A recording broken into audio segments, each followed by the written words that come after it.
special edition of Late Night Health and mark-alyn-cooks. We're going to talk with Chef Dean-Sheremet. He's a celebrity chef with well-known appearances on My Kitchen Rules. We're going to talk about cooking with gas. Chef, welcome to the shows. Thanks for having me tonight. I'm really curious. Why do chefs like cooking with gas rather than, say, electric?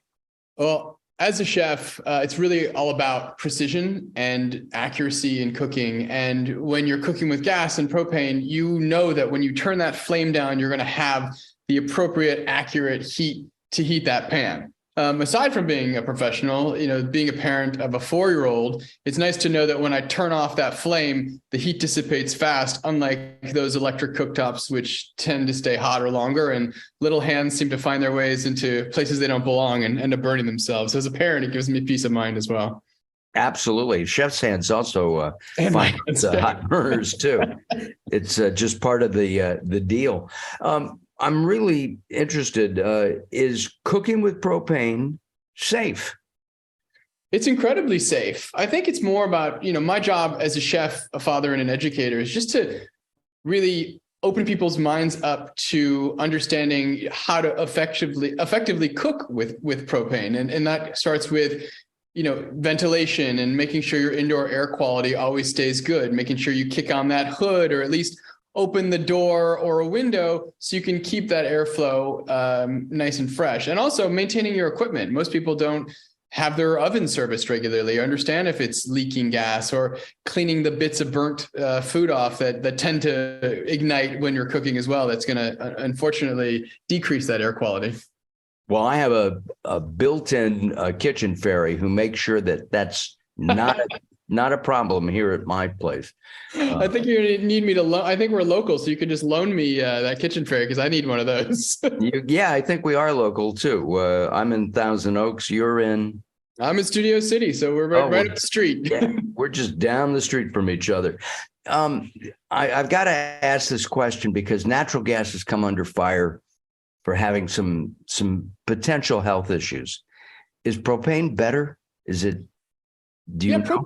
Propane as a whole, it burns much cleaner than electric and other forms of fossil fuels. And, another great thing that it does, it takes stress off of that energy grid. I mean, in California, we know how overtaxed the electrical grid is. And, there's a big significant portion of it, rather, that comes from coal plants. People, you assume everyone's all excited about electrifying everything, especially in California, and you don't really realize what can be at the end of that line. So, incorporating propane into that energy mix and kind of diversifying that energy with things like wind and solar is just going to be an effective strategy moving forward. And, like we had storms, the storms were crazy, right? I knew people that the power got knocked out.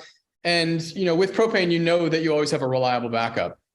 Now, I've used propane outside of my barbecue in the past. Can you use it inside for ovens and for my stovetop?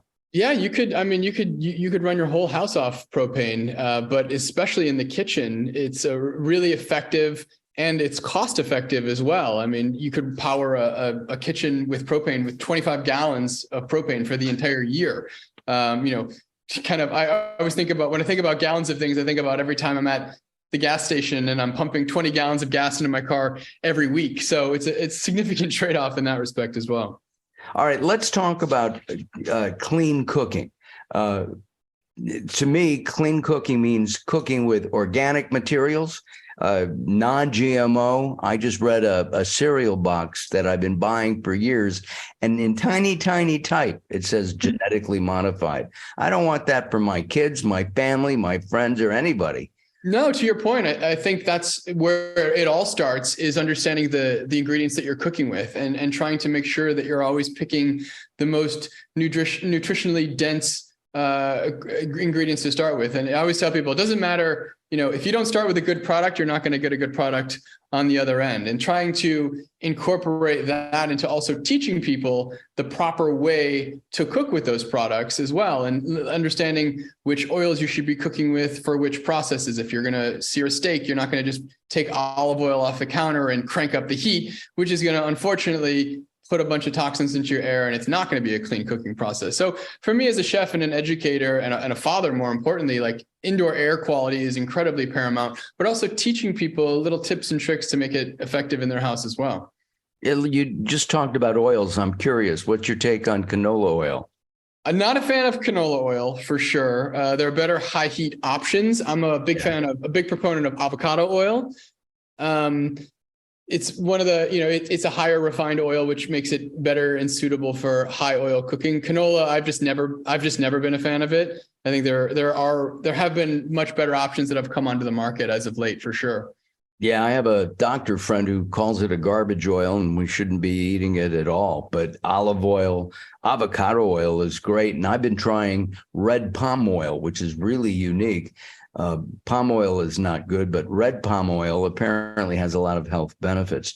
I've heard great things about it. I actually haven't. I'm gonna have to add that one to my repertoire. Yeah, absolutely. We're running out of time, and so in ending, we've been talking about the Propane Education Research Council, and where can people find out more information about that and about Dean?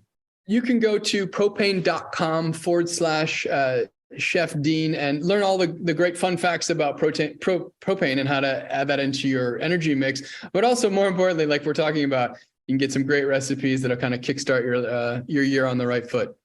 You have to come and cook with me sometime. You're right up the street. Let's do it, Mark. All right. I'm going to get your information. Sounds good. Okay, good. This is Mark Alyn on Mark-Alyn-Cooks. We'll be back.